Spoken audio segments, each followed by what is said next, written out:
sa bawat aking buhay, may oras kailangan maghiwalay. Lyndon, you're a performer who found your way to stages, different concerts and events here in Southern California. Yep. But you were actually a transplant from the Philippines. Tell us about that. I was born in the Philippines, and at 10 years old, it's just natural for the family to come on over. My father was here as an OFW, and from there, just went through the system, learned, being a 1.5 generation, as they say. So I had to learn myself. I'm also the eldest. Oh. So I had to really learn everything in terms of the system here. I had to learn it myself. And that really gave me the perseverance and tenacity, conquer a lot of the procedures. Yeah, we have a segment here on the show called So True, which documents or the immigrant journey of our guests. Yeah. And so at 10-year-old, you had your own immigrant journey.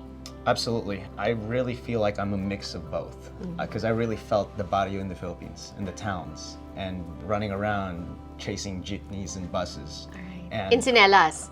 oh, 100%. And then now you're in America, and now it's almost like the surreal moment of, okay, we're here now, and then you kind of just go through life. What were the struggles of a 10-year-old moving at that time? Do you Language. remember? I can speak both English and Tagalog because I learned them at the same time, but I found that I had to translate Yes. certain things, and that made me better actually. I studied at UCLA and philosophy and English, so I ended up actually, through writing it over and over again, just get better at it. Right. And then from Tarlac, you actually moved to a city here in Southern California called Thousand Oaks, which is predominantly white. Yeah, Thousand Oaks, Westlake Village. Right, right. So what was it like? You look different, maybe speak differently, so you stood out. Yeah. But that also made you a target for bullying, perhaps? Did you experience racism? In that sense, I think it's just because people just need to know, we need to share more of ourselves. I think part of what leads to that is not knowing. It's mysterious to some people. And so that actually made me much more optimistic that through sharing our art and sharing ourselves, people would understand better. And so I think that's exactly what happened. I'm glad to love enough what I do that I was just sharing it, and through that you get to meet people, and it actually eases things up in that way. I So- think it's much better now.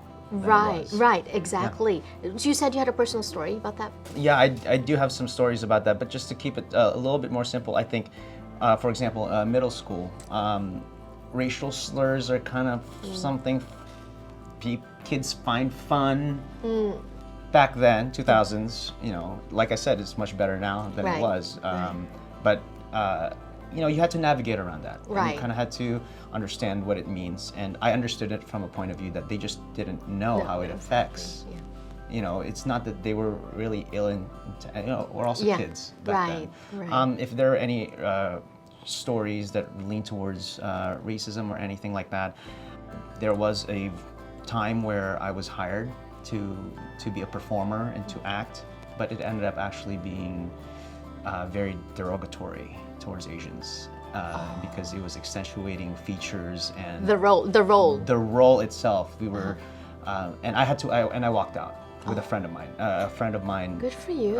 He led, and I saw him, and I was very happy that I was already wearing everything.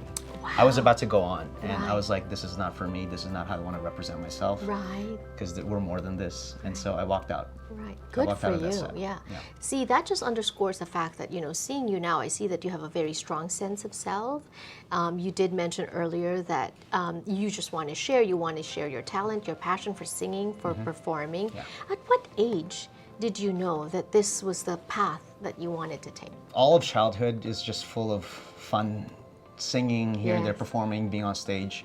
I'm glad that I had the personality to be on stage with no fear in some sense. And you just enjoy it so much. What the thing that made me a bit more towards the professional level is UCLA 2018, we had a show. I was actually, it was a Korean cultural night, and I was one of the actors who was not Korean, and I told myself, you're the only one prepared to do this moment, and you're the only one that has prepared for this moment, Right. and you give so much energy to this, and this is where you're gonna be, and this is what you're gonna do. I remember that very moment, Right. and I walked on stage. That's awesome. Yeah. Right. We do hear that the life of an artist is not always easy. In fact, sometimes it's even harder than it is easy, right? What's yours been like? What are the struggles? Economic. That's why you have to be strategic. And that's the thing is the artist has to be both creative and business minded. And actually it's easy so much is this is the easiest time to be an artist. You can monetize in certain ways. But Oh, especially social media. social media helps, but also just talking about what you're passionate about but refining that so that you find what works for you and how it resonates with audiences. And that's all it is you do what you love and then you refine it. And from there, you'll find something. And I'm a true believer of that, actually. The struggle only comes from perspective. The struggle is not having patience and not having discipline.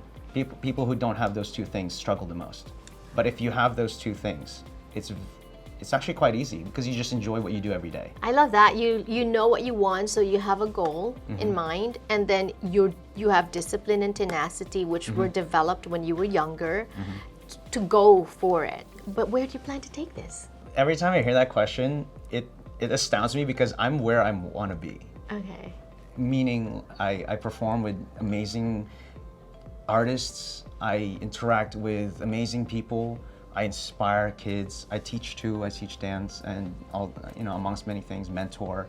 I'm already where I'm at, it's just about sharing to more people and having a wider reach. But otherwise, if I were to just be singing in a parking lot and someone's listening in, that makes me happy. Right. And I think that's key, is that I just, through the activity, I'm already where I'm at. Right. Because you enjoy what you do, and you truly believe that this is what you were born to do, right? This is the purpose. That's awesome, right? And so we're very lucky to have Lyndon on our at our event. It's going to be on July 9th at the Don Canabi Park here in the city of Cerritos. Yes. Tell us what the fans can expect from you. I'm gonna have an OPM song, musical theater, and maybe a wild card in there, and we'll see what it goes. With this performance specifically, I wanted to show the versatility that we can have, that we can do whatever we want to do. We're not just dancers, we're not just singers. You go for it. Hello everyone, we are having a performance for Filipino-American Friendship Day, July 9th, and we'd love to see all of you there. It'll be a lot of fun.